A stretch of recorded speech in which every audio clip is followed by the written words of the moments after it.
आप देख रहे हैं the daily show with Munir Memon. अस्सलामुअलैकुम, आप देख रहे हैं प्रोग्राम मुनीर मेमन के साथ। इस वक्त जहां पे पूरी दुनिया में आलमी अमन व अमान को लेकर बहुत सी परेशानियां हो रही हैं, बहुत से लोग परेशान हैं कि एक नई जंग की तरफ क्या पूरी दुनिया बढ़ने लगी है, तो वहीं पे कल ईरान की जानिब से पाकिस्तान पे रात गए एक हमला हुआ और कल ये 2 मिसाइल्स पाकिस्तान के बलूचिस्तान के इलाके पंजगोर के अतराफ दागे गए, जिसके नतीजे में पाकिस्तानी बच्चे वहां पे 2 मासूम बच्चे शहीद हुए, मुतादिद जख्मी हुए। और कहा यह गया ईरान की जानिब से कि ये जो मिसाइल्स जो असल में दागे गए हैं उनका मकसद एक मिलिटेंट तंजीम को निशाना बनाना था। अब सवाल ये होता है कि पाकिस्तान और ईरान के दरमियान जो ताल्लुकात थे, जिस भाईचारे की हम बात किया करते थे, और ये भी बात किसी ढकी छुपी नहीं है कि पाकिस्तान और ईरान के दरमियान मुतादिद ओपन चैनल्स हैं जिसके ऊपर पाकिस्तान के हाई ऑफिशियल्स और ईरान के हाई ऑफिशियल्स आपस में राब्ते में रहते हैं। तो आखिर ईरान को ऐसी क्या जरूरत आन पेश हुई कि वो पाकिस्तान के ऊपर इस तरह का अटैक करे और इस तरह से अपनी मिसाइल और टेक्नोलॉजी का इस्तेमाल करे। इससे पहले ईरान ने पाकिस्तान से पहले इराक के ऊपर भी इसी तरह के हमले किए और ईरान की जानिब से ये पाकिस्तान की फिजाई एयर हदूद की जो वायलेशन की गई, इस पर पाकिस्तान की जानिब से कड़ा रद्द-ए-अमल दिया गया। पाकिस्तान ने ईरान के साथ सिफारती ताल्लुकात को डाउनग्रेड किया और ये बात अब यहां रुकने नहीं जा रही। इस सवाल से प्रोग्राम में गुफ्तगू करेंगे, हमारे साथ ज्वाइन करें सीनियर सहाफ़ी तजज़ियाकार जनाब रियाज आजिज साहब। रियाज साहब अस्सलाम वालेकुम। रियाज साहब, मैं जहां तक जानता हूं आप पाकिस्तान और ईरान के दरमियान माबैन एक बायलैटरल रिलेशनशिप के ऊपर एक डॉक्यूमेंट्री भी तरतीब दे रहे थे। सो स्टार्टिंग फ्रॉम दैट, आप जो डॉक्यूमेंट्री तरतीब दे रहे थे जो एक तकरीबन हतमी मराइल में आ चुकी थी, अब इस तरह की डॉक्यूमेंट्री का क्या होगा? जिस ब्रदरहुड, जिस इस्लामी भाईचारे की हम बात करते थे, वो इस्लामी भाईचारे का क्या होगा?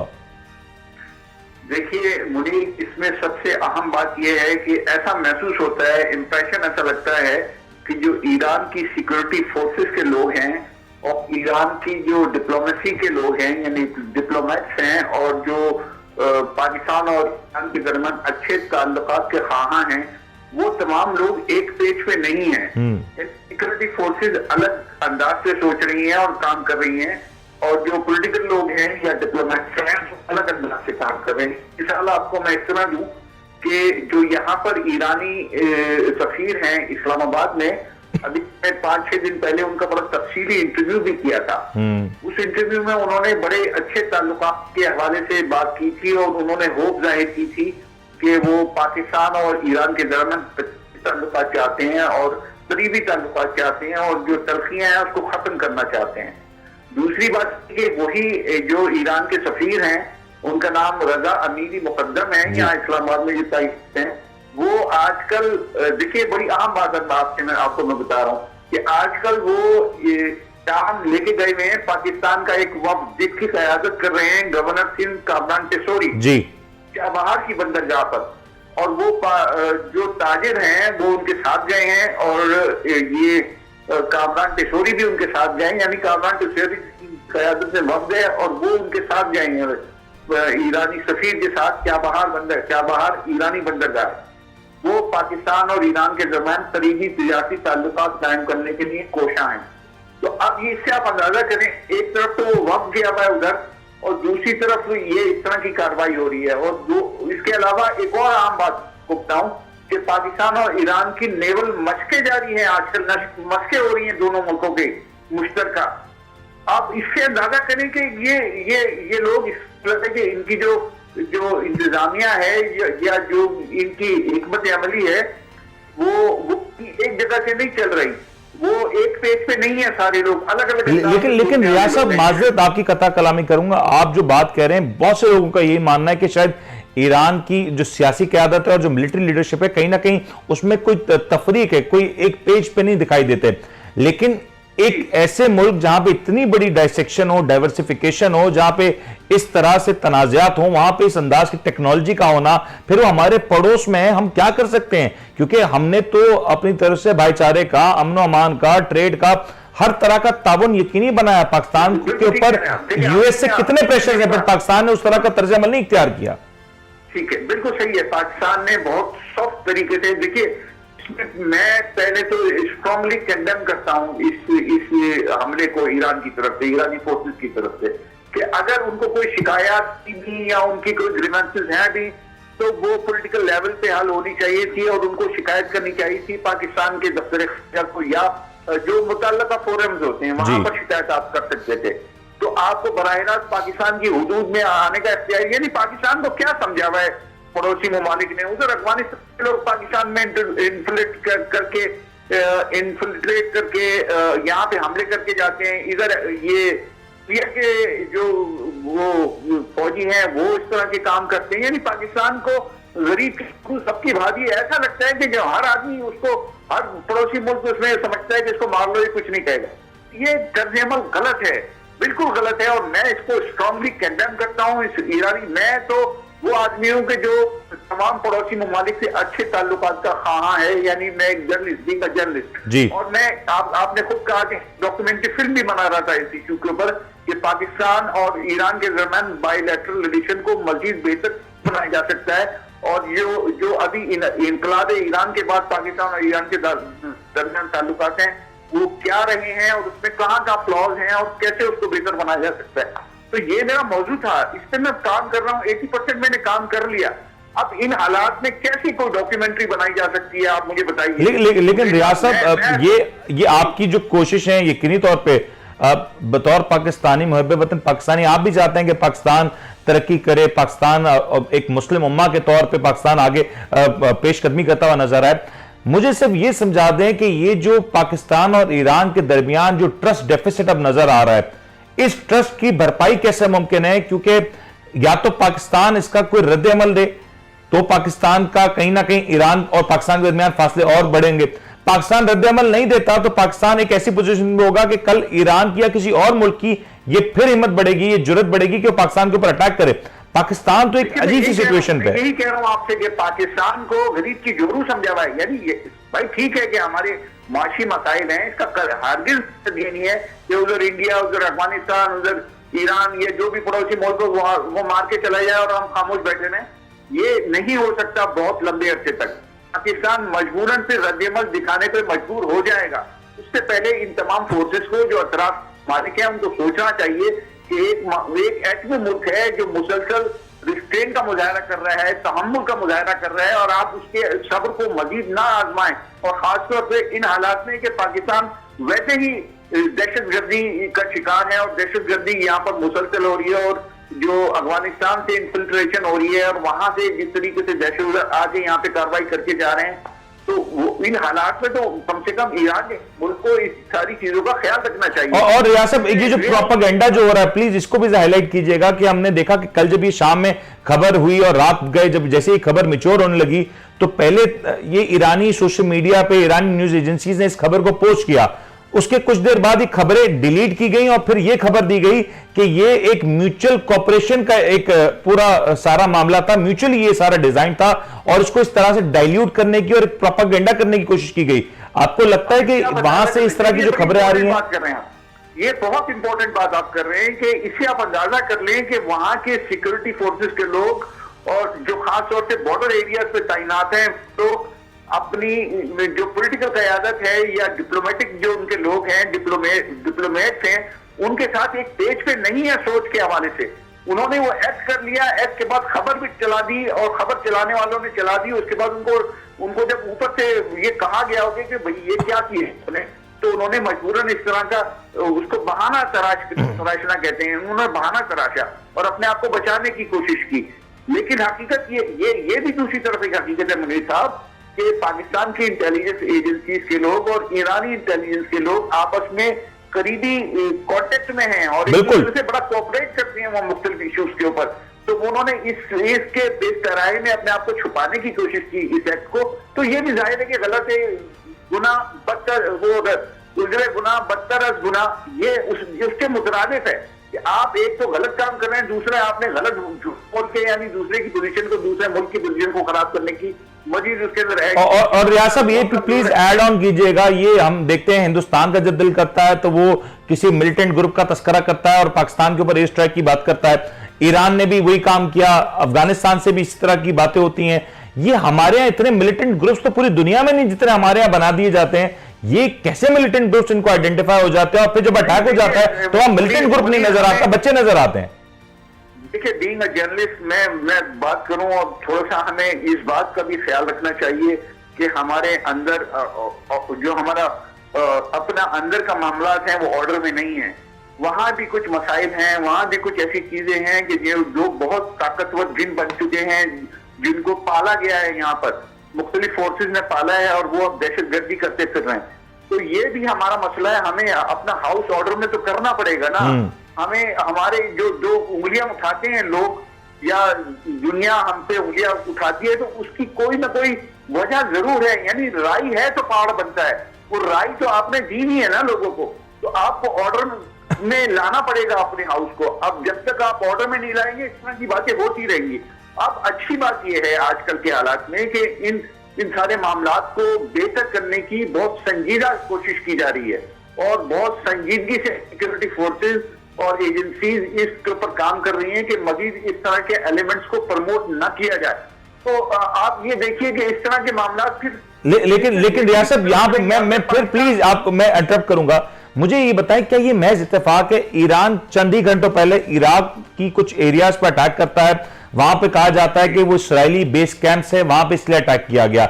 वही ईरान पाकिस्तान में सडनली इतने अरसे तक कोई इस तरह की कोई कार्रवाई नहीं होती, सब कुछ बेहतर जा रहा होता है। एज यू सेड के ईरानी जो सफीर हैं वो भी पाकिस्तान के हवाले से एक अच्छे ट्रेड, एक अच्छे माहौल के खा हैं। सडनली ईरान को मिलिटेंट ग्रुप भी नजर आ जाता है, out of nowhere Iran Pakistan पर अटैक कर देते। चंद ही घंटों के अंदर ईरान इतनी मेजर एयर स्ट्राइक कैपेबिलिटीज कैसे रख सकता है, और क्या पाकिस्तान के पास जवाब नहीं है इसका? मैं आपसे करूं सर, मैं आपसे अर्ज करूं, देखिए मुनीर साहब, अभी ईरान के शहर किरमान में 10-15 दिन में 2 धमाके हुए थे जी, कासिम सुलेमानी की बरसी के मौके पर जी। तकरीबन 300 लोग उसमें शहीद हुए थे और 250-300 के करीब उसमें जख्मी हुए थे। उसमें ये कहना है कि उन्होंने जो उनकी सिक्योरिटी फोर्सेस के लोगों ने जिन लोगों को पकड़ा है, वो उन्होंने बताया है कि इसमें पाकिस्तान के फला एलिमेंट इन्वॉल्व हैं। तो ये मसला है ना कि आपके ग्रीवेंसेस अपनी जगह हैं, लेकिन आप सबूत तो दीजिए। इस तरीके से इल्जाम तो इंडिया भी पाकिस्तान पे लगाता है। आप सबूत स्टैब्लिश कीजिए, उसके बाद आप पाकिस्तान के दफ्तर खारजा से या मुतल्लिक़ अफ़गान से या बराए रास्त प्राइम मिनिस्टर से बात कीजिए, वो चीजें रखिए सामने। आप दोबारा अगर अपने तौर पर अटैक करेंगे पाकिस्तान आकर, तो ये तो ऐलान जंग होगा। यानी ये वन साइडेड आपने रियाज साहब, way forward of Pakistan and Pakistan army, क्या मुमकिन है? एक तो हमने चले उनके साथ सिफारती ताल्लुकात डाउनग्रेड कर दिए, हमने उनके सफीर को वापस जाने का कह दिया, अपना सफीर बुला लिया, लेकिन डू यू सी कि Pakistan army is also is planning to take action, और should they take action? Because एक बहुत सेंसिटिव मैटर है। पाकिस्तान कभी नहीं चाहता कि अपने ब्रादर मुल्क के ऊपर अटैक करे, इस तरह से अपनी टेक्नोलॉजी का इस्तेमाल करे या अपनी टेक्नोलॉजी का शो ऑफ करे। What should Pakistan do? एक चीज मैं करेक्ट कर दूं, प्लीज मेक इट करेक्ट, कि ना तो पाकिस्तान ने अपना सफीर वहां से बुलाया है, ना ही ईरानी सफीर यहाँ मुल्क छोड़ के गए हैं। वो दोनों अपनी अपनी जगह मौजूद हैं। अलबत्ता ये कि वो पाकिस्तानी वक्त को लेके गए हुए हैं ईरान, पाकिस्तान में जो सफीर ईरानी तैनात है। तो ये जस्ट फॉर करेक्शन। अच्छा, दूसरा ये कि देखिए, पाकिस्तान की सिक्योरिटी फोर्सेज और ईरानी सिक्योरिटी फोर्सेज के लोग करीबी कांटेक्ट में हैं। अब मामला यह है कि ईरान को जिस एरिया पे काम करना है वो ये कि अपने काम जितने भी उनके सेगमेंट्स हैं, जितने भी उनके लोग हैं जो मुख्तलिफ इश्यूज के ऊपर काम कर रहे हैं या सिक्योरिटी फोर्सेज के लोग हैं, उनको एक पेज पे लाइए भाई, उनको एक पॉलिसी तो बताइए। आपने उनको पॉलिसी नहीं बताई कि मामला को आगे कैसे लेके चलना है। अब वो अपनी मर्जी से उन्होंने अटैक कर दिया, इसका खबर भी चला दी। खबर का डिलीट होना इस बात का सबूत है कि ये सारी क़यादत एक पेज पे नहीं है। और खबर डिलीट करके ये कहना कि एक म्यूचुअल कोऑपरेशन का एक इवेंट था, ये तो और मजे का खेज बात है। नहीं, ये बिल्कुल ये तो मैं यही तो आपसे कहा कि गुना बदतर गुना, ये तो उससे भी ज्यादा तकलीफ से बात है कि आप उन एजेंसी हमारे उन एजेंसी के लोगों पे इल्जाम लगा रहे हैं कि उनकी मर्जी से आपने अटैक किया। ये कह रहे हैं आप, तो ये तो पाकिस्तान की ज्यादती है ना। रियासत ये इसके ईरान को बहरहाल इससे सोचना पड़ेगा कि, और उसको रिव्यू करना पड़ेगा अपनी पॉलिसी को कैसे लेके चलना है, और अपने लोगों को एक पेज पे लाना पड़ेगा। एक पॉलिसी बनानी पड़ेगी पाकिस्तान के लिए। दोहरी पॉलिसी और दोगली पॉलिसी ये नहीं चलेगी, ये बिल्कुल नहीं चलेगी। पाकिस्तान जैसा कंट्री जिन हालात से गुजरता है ये बर्दाश्त ही नहीं कर सकता। देखिए, एक एटमी ताकत है, मैं फिर कह रहा हूँ एटमी ताकत है, और वो अपनी ताकत को इस्तेमाल नहीं करता। ये उसका बड़ापन है, यानी पाकिस्तान का बड़ापन है कि वो अपनी एटमी ताकत को इस्तेमाल नहीं करता और कर सकता है। इंडिया को भी ये सोचना चाहिए चलिए इंडिया तो बराबर की एटमी ताकत है ना, अफगानिस्तान तो नहीं है, ईरान तो नहीं है, यानी ईरान भी मार रहा है। लेकिन रियाज साहब, एक तरफ ये देखें, ये बात तो कहीं ना कहीं हमारी फॉरेन पॉलिसी, चले मान लिया इस वक्त मुल्क में केयर टेकर हुकूमत है, बट एक फॉरेन पॉलिसी तो आपकी रहती है और वो इंटैक्ट रहती है। आप देखें आपके पड़ोस में इंडिया, उसकी बॉलीवुड इंडस्ट्री हर वक्त, हर मूवी में, हर दूसरी मूवी में उनको लगता है कि अपनी मूवीज में पाकिस्तान को तबाह कर देंगे, उनके जेट्स पाकिस्तान में आएंगे और वो पाकिस्तान के साथ कुछ कर देंगे। रियलिटी मीनो कि रियलिटी इज अभिनंदन, जो कि कुछ नहीं हो पाता। And same goes with Iran के, वहां पे हम देखते हैं कि छोटे मोटे पटाखे चला के पाकिस्तान को थ्रेट किया जाता है।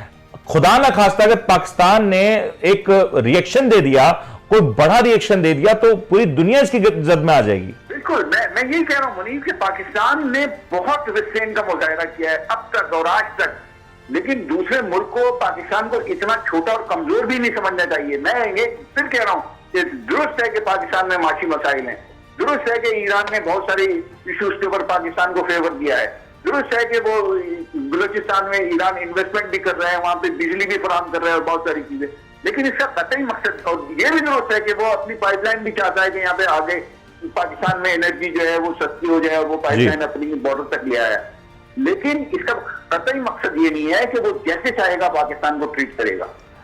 ईरान को सोचना चाहिए। रियाज साहब, गॉट योर पॉइंट। मुझे प्लीज एक चीज ऐड कीजिएगा। Now what happening in Pakistan, ये तो हमने देख लिया कि ईरान का सिचुएशन है, फिर अफगानिस्तान के हवाले से भी हमारे पास मामला क्लियर है। एडिंग टू दिस, जेयूआई का एक बड़ा क्लियर मौकफ रहा है गुज़श्ता कई दिनों से कि वो कह रहे हैं कि मुल्क में अमन अमान की सूरत हाल ठीक नहीं है, इलेक्शंस नहीं हो सकते। कल भी मैं सुन रहा था कि जेयूआई के रहनुमा, और आज भी वो यही कह रहे हैं कि हमें कैंपेन की इजाजत नहीं, हमें थ्रेट्स आ रही हैं। थ्रेट्स कहां से आ रही हैं वो ये नहीं बता रहे, बट वो क्लियर कह रहे हैं कि हमारे कैंडिडेट्स बाहर नहीं निकल पाते, उनको थ्रेट्स हैं और हम इलेक्शन में हिस्सा नहीं ले सकते, मुल्क में इलेक्शंस नहीं हो सकते। Now we seeing this global change is going on, we see the Iran attack. What is the way forward? Pakistan में इलेक्शंस हो सकते हैं, नहीं हो सकते, मुलतवी होना चाहिए, एक टाइमलाइन के साथ मुलतवी होना चाहिए, हो क्या सकता है? देखिए, होना तो ये आपके सवाल के दो हिस्से, एक ये कि तो होना क्या चाहिए और दूसरा ये कि हो क्या रहा है। देखिए, हो वही रहा है जो पाकिस्तान में 70-75 साल से हो रहा है, यानी कुछ फोर्सेस फैसला करती हैं और वो उसको, जो फोर्सेस का फैसला है वो अप्लाई करते हैं पॉलिटिशियंस। वो कभी वजीर आजम हाउस में बैठे होते हैं और कभी कहीं और बैठे होते हैं, वहां बैठ के वो उस फॉर्मूले को अप्लाई कर रहे होते हैं। तो पाकिस्तान में जिस तरीके का माहौल है, जिस तरीके की दहशतगर्दी है, उसके पेश नजर उन फोर्सेस का ये ख्याल है कि इलेक्शन जो है फिलहाल पाकिस्तान में नहीं होने चाहिए। इसीलिए पाकिस्तान में बहुत सारी ऐसी ताकतें हैं, यानी जेयूआई बहुत बड़ी एक ताकत है और वो माफी में वो उन ताकतों का एक हिस्सा रही है या माउथ पीस रही है, जो ये चाहते हैं कि पाकिस्तान में इलेक्शन ना हो। तो अब जेयूआई तो पहले दिन से ये मुतालबा कर रही है कि पाकिस्तान में फिलहाल इलेक्शन, क्योंकि उसकी एक बड़ी वजह ये भी है कि जेयूआई के पास इस वक्त पूरा केपीके है, गवर्नर उनका है और बहुत सारे मिनिस्टर्स उनके हैं कैबिनेट में, तो वो ये चाहते हैं कि ये कंटिन्यू करे। तो ये एक तो उनका ये है। दूसरा, वो किसी की आवाज बन रहे हैं, किसी की आवाज में आवाज मिला रहे हैं, नाम नहीं ले रहे वो।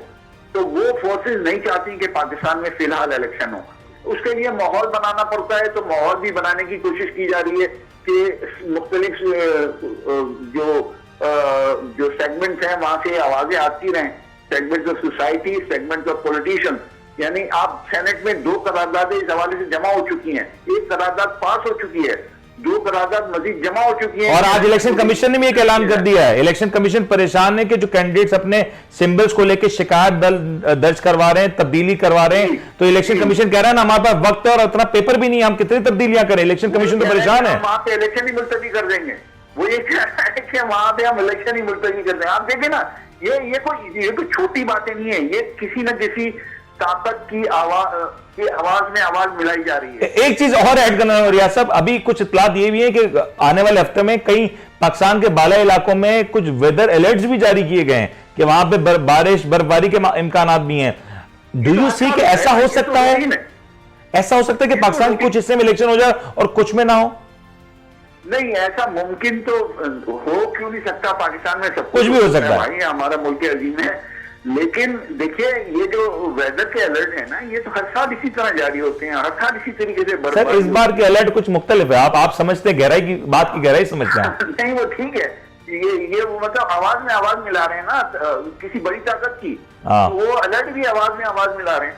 तो ये बात सही है कि माहौल बनाने की कोशिश की जा रही है कि किसी तरीके से अब होना क्या चाहिए। जी जी जी, ये तो हो गई कि हो क्या रहा है जी। अब होना ये चाहिए कि जो कॉन्स्टिट्यूशन ऑफ पाकिस्तान है उसके मुताबिक इलेक्शन आज से 2 महीने पहले हो जाने चाहिए थे। एग्जैक्टली जो नहीं हुए, अब उन्होंने एक नई डेट दे दी इलेक्शन की। ये भी अगर नहीं होते तो इसका मतलब है कि आप कॉन्स्टिट्यूशन ऑफ पाकिस्तान को मजीद वायलेट करते चले जाएंगे। तो फिर इसका मतलब है कि उस किताब की जरूरत ही नहीं है ना, कि जिस किताब से बट रियाज साहब ये दलील तो उस वक्त भी दी गई थी ना जब पंजाब असेंबली के इलेक्शंस वक्त पे नहीं हुए थे। उस वक्त उन फोर्सेस के मकासद उनके आदाब कुछ और थे। अब उन फोर्सेस के आदाब मकासद कुछ और हैं, और वो उसकी बड़ी दलील ये देते हैं कि पाकिस्तान की मईशत को मुस्तहकम करने के बाद हम ये चाहते हैं, यानी वो जाहिर है कि किसी अनाउंसली तो नहीं चाहते, एलानिया तौर पे तो नहीं चाहते, लेकिन वो ये चाहते हैं कि पाकिस्तान की मईशत को मजबूत करने के बाद पाकिस्तान सियासतदानों के हवाले किया जाए। अभी एक आदमी उन्होंने, ताकि वो उसको कमजोर कर सकें जी, ताकि वो उसको कमजोर कर, मईशत मजबूत करने के बाद सियासतदानों के हवाले किया जाए ताकि वो उसको कमजोर कर सकें। नहीं वो देखें, इस दफा जो सेटअप वो बना रहे हैं, जो कोशिश कर रहे हैं, वो एक थोड़ा सा डिफरेंट अंदाज में। सेटअप आवाम नहीं बनाती इलेक्शंस के जरिए रियासत पाकिस्तान में? जी हेलो, सेटअप पाकिस्तान में आवाम नहीं बनाती इलेक्शंस और वोट्स के जरिए? नहीं, मैं आपकी आवाज नहीं सुन पा रहा, कट रही है आपकी। मैं रियासत कह रहा हूं, आपने कहा जो सेटअप वो बना रहे हैं, तो मैं पूछ रहा हूं कि क्या पाकिस्तान में सेटअप आवाम नहीं बनाती इलेक्शंस में वोट डालने की सूरत में? देखिए पाकिस्तान में इलेक्शन के 2 हिस्से होते हैं, एक वोट डालने वाला होता है और एक वोट गिनने वाला होता है। पाकिस्तान में वोट गिनने वाले की ज्यादा अहमियत है, डालने वाले की इतनी अहमियत नहीं है। ये है पाकिस्तान की सियासत। तो अनफॉर्चुनेट है, लेकिन है तो रियलिटी ना, हमें कहना पड़ता है, मजबूर है। तो Riyasat your take your view, Pakistan में इलेक्शंस ऑन टाइम हो रहे, मतलब ये 8 फरवरी को हो रहे, टाइम तो ऐसे ही गुजर चुका। देखिए अगर काजी फायद ईसा साहब मेरे ऊपर लट लेकर ना आ जाएं और मुझ पे तौहीन अदालत का कोई इल्जाम ना लगा दें, तो मैं ये कहने पे मजबूर हूं कि मुझे थोड़े से डाउट्स नजर आ रहे हैं इलेक्शन वक्त पर होने पर। बहुत बहुत शुक्रिया रियाज साहब आपके वक्त का, और आपने जो गुफ्तगू की उसके लिए भी। यकीनी तौर पे इस वक्त पाकिस्तान में इलेक्शंस को लेके तो माहौल कुछ ऐसा ही है कि डाइसी सिचुएशन है, और मुख्तलिफ मामला पाकिस्तान के मुख्तलिफ हिस्सों से रिपोर्ट हो रहे हैं, और उनकी पेश नज़र ये आज भी इम्कान को खारिज नहीं किया जा सकता कि आज भी बड़ी कोशिश की जा रही है कुछ कुव्वतों की जानिब से कि मुल्क में इलेक्शंस मुलतवी हो जाएं और जो मौजूदा केयर टेकर सेटअप है वही कंटिन्यू करता रहे, चाहे कुछ अरसे 3 माह 4 माह 6 माह इसको कंटिन्यू करना पड़े। लेकिन आज के प्रोग्राम में जो सबसे इंपॉर्टेंट बात यह है कि पाकिस्तान के जियोपॉलिटिकल डायमेंशन और जो डायनेमिक्स हैं, पॉलिटिकल डायनेमिक्स हैं, उसको रेक्टिफाई करना होगा। पाकिस्तान और ईरान के दरमियान यकीनी तौर पे माजी में बहुत कुछ हुआ, लेकिन एज ऑफ नाउ जब हम बात कर रहे थे तो चीजें स्मूथ थी, चीजें बेहतर जा रही थी, चीजें अच्छे डायरेक्शन में मूव कर रही थी।